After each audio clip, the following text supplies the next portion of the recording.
Friends, welcome back.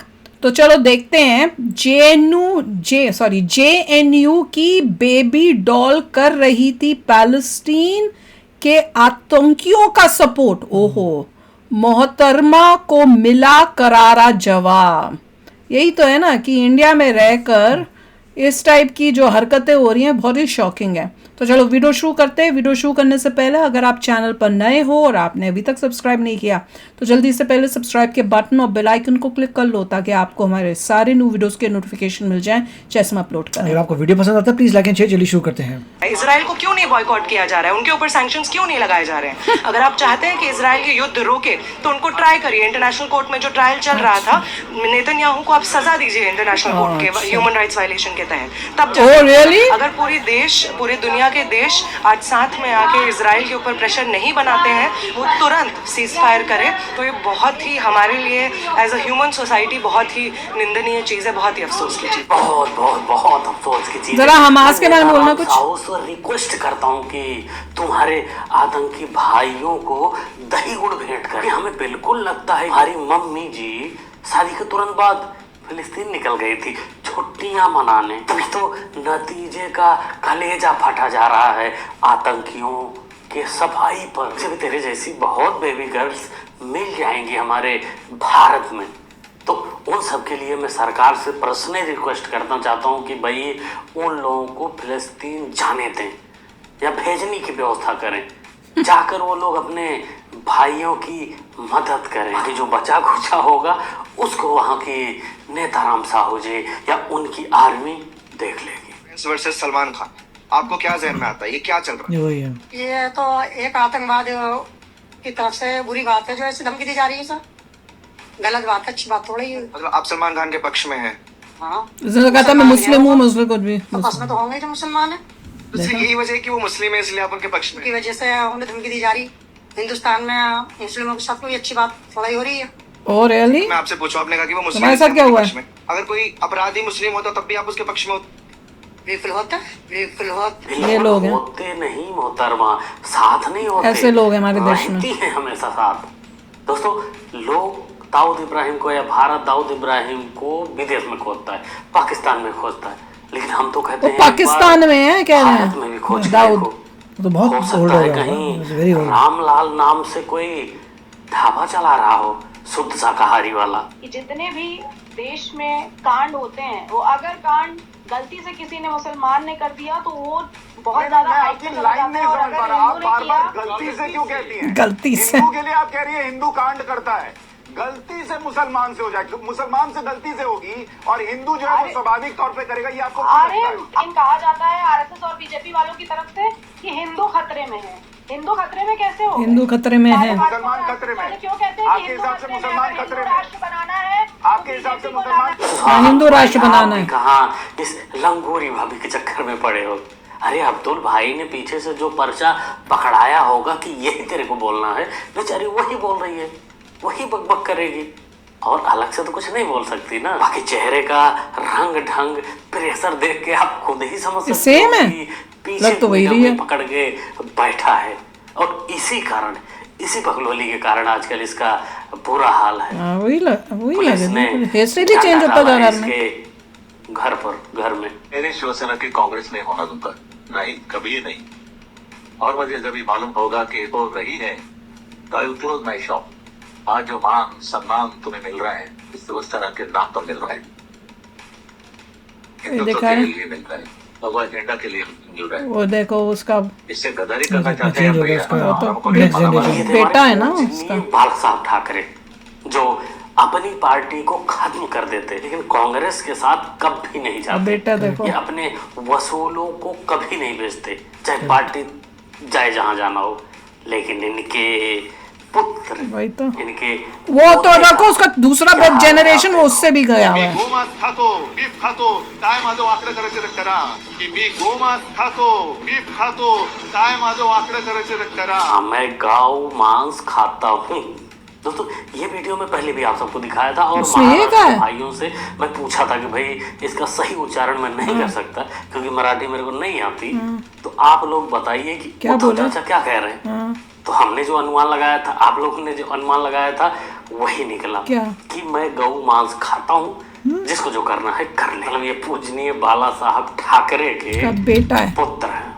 आप वही सोचो तो बोला इतना है। पागल आदमी। When I was 17 years old, I campaigned for the first time English में बोल रही my है। father In in Italy. the 1989 general election.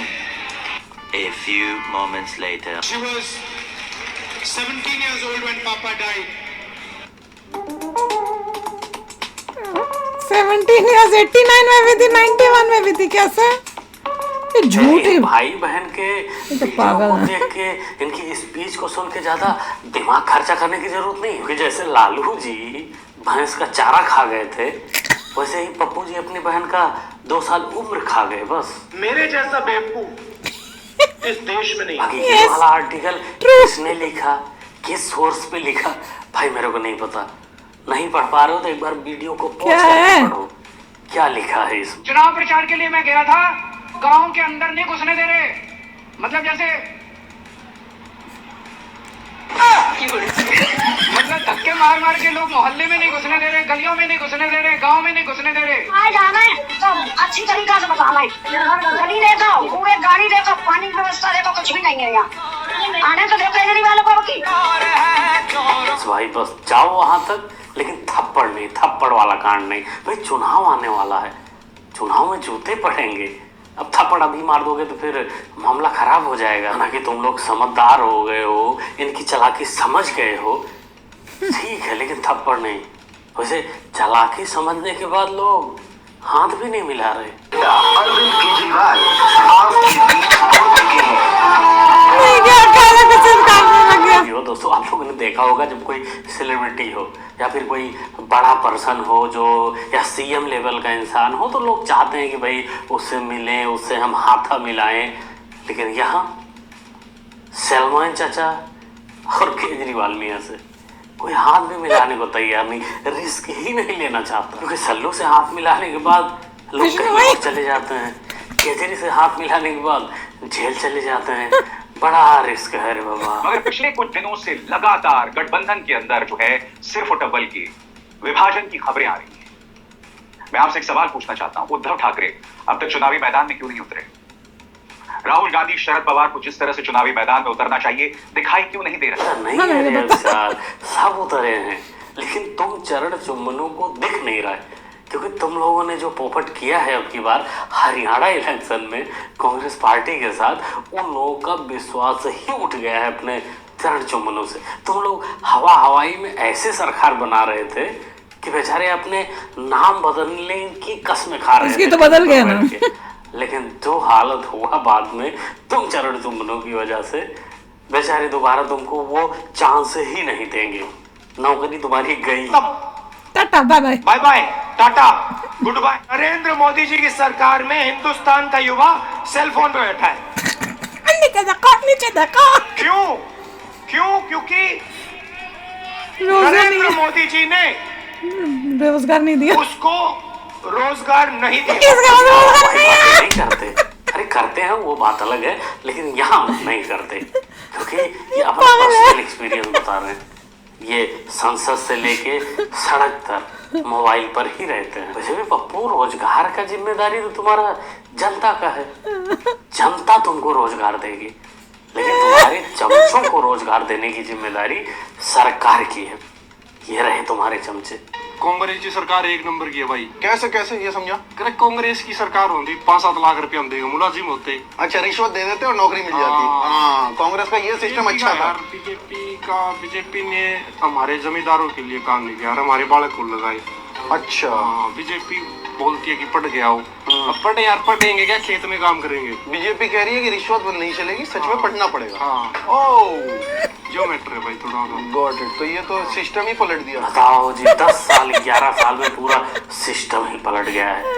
ना मालिक के पास रोजगार है, ना चमचों के पास रोजगार है। बेचारे 7 लाख इकट्ठा करके कहीं से खेत बेच के या जैसे भी कब से इंतजार कर रहे हैं कि कांग्रेस आएगी, 7 लाख देंगे, नौकरी मिलेगी, लेकिन आ ही नहीं रही। आगे जो मेरिट के आधार पर नौकरी लेने वाले हैं उनको तो मिल रही है, हाँ उस लेवल तक नहीं मिल रही है जितना मिलनी चाहिए, जितना सरकार को काम करना चाहिए जिस लेवल पर, वो नहीं हो रहा है, वो भी होना चाहिए।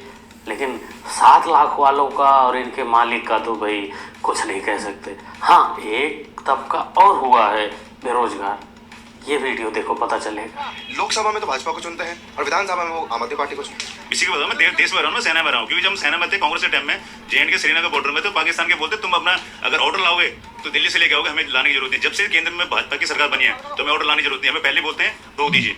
पहले क्या था, जैसे सांप है, सांप आप पे टंग मारेगा तब मानना है इसको, उससे पहले नहीं मानना। आपने सांप पे टंग मारे तो आप तो खुद मरे।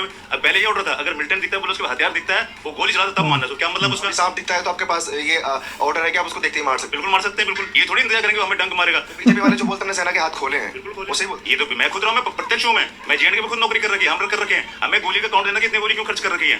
अभी कोई ऑर्डर नहीं है, आपको मिलिटेंट दिखता जो भी था आप ठोकिए। बॉर्डर में हमने खुद 72 घंटे में लगातार फायर चलता रहा। रोजगार से चमचे परेशान और सेना से पोरकी परेशान, इन दोनों का जिम्मेदार मोदी ही है। कि ना चमचों के पास मेरिट है और ना पोरकियों के पास इज्जत, इन दोनों का तकलीफ मोदी ही है कुल मिलाकर। क्या कहना चाहेंगे दोस्तों, कमेंट करके बताइए। सेना की इस वीडियो पर अपनी राय जरूर दें कि पहले बहुत और अच्छी अब में क्या फर्क आया है। लास्ट वाला जो था ना, उसने तो दिल जीत लिया। That was really good. उससे मतलब बाकियों में तो चलो थोड़ा मजाक हो गया, ये हो गया, पर ये सच्ची में यूं टच करता है कि वाह, बीजेपी ने जैसे सेना को वो सपोर्ट किया हुआ है कि भैया तुमको वो कहते हैं हमें हिसाब देना था, गोली का हिसाब दो। सांप डंक मारेगा तो तुम उसके बाद मारो, तब तक तुम खुद ही मर जाओ तो क्या मारोगे तुम। वही कह रहे हैं कि अगर तुम्हें कोई दिखते हैं, जब तक उनके पास बंदूक नहीं दिखेगी। वो एक हमने एक इंटरव्यू सुना था ना, वो कितना टाइम लग गया, क्योंकि वो ही देखना था कि भैया बंदूक नहीं पता चल रही थी, बंदूक नहीं पता चल रही थी, इसलिए भैया उसके ऊपर वो एक्शन नहीं ले पा रहे थे। कितना टाइम वेस्ट हो गया। वो क्या बता रहे थे कि अगर वो अब आगे थोड़ा सा जाके टर्न कर लेता तो we would have lost him, फिर उसके ऊपर वो गायब हो जाता, वो अंदर घुस चुका था भारत में। तो वही ये बोल रहे हैं कि अब जो है, अब बीजेपी आई है, उन्होंने ये नहीं कहा कि गोली दिखे गन दिखे तो है, जाए वहां ठोको। तो ये डिफरेंस है। और राहुल गांधी तो एक अलग लेवल की कॉमेडी है, उसको तो सुनते ही वो जैसे ही आता है ना, मैं रेडी हो जाती हूँ। अब कुछ बेवकूफी वाला काम होने ही वाला। उसको लग रहा है कि लोगों को बांट कर उसको बहुत ही फायदा हो रहा है। बहुत घटिया पॉलिटिक्स खेल रहे हैं। उसको ये लग रहा है कि जगह जगह मैंने बांट दिया लोगों को, उसके वजह से हम जीत जाएंगे। मगर समहाउ हरियाणा में चला नहीं, और जो पार्शली चला है, पूरा नहीं चला। और जो बैठ के इंडिया में पैलेस्टीन का सपोर्ट करे ना, उनसे सीधा एक क्वेश्चन पूछो कि जो इजराइल के साथ हुआ था, उनके इनोसेंट बच्चों के साथ, औरतों के साथ, बूढ़ों के साथ, वो क्या ठीक था? तो अब उस टाइम तुम्हें ह्यूमैनिटी तुम्हारी कहाँ पे थी? सो रही थी क्या ह्यूमैनिटी? अभी जब वो हो रहा है तो तुमको, अब जब वो इजराइल अपना बदला ले रहा है तो तुम्हें अब ह्यूमैनिटी याद आ जाती है। पहले तुम जो हमास ने किया उसके बारे में बोलो, फिर उसको क्रिटिसाइज करके दिखाओ, फिर माने।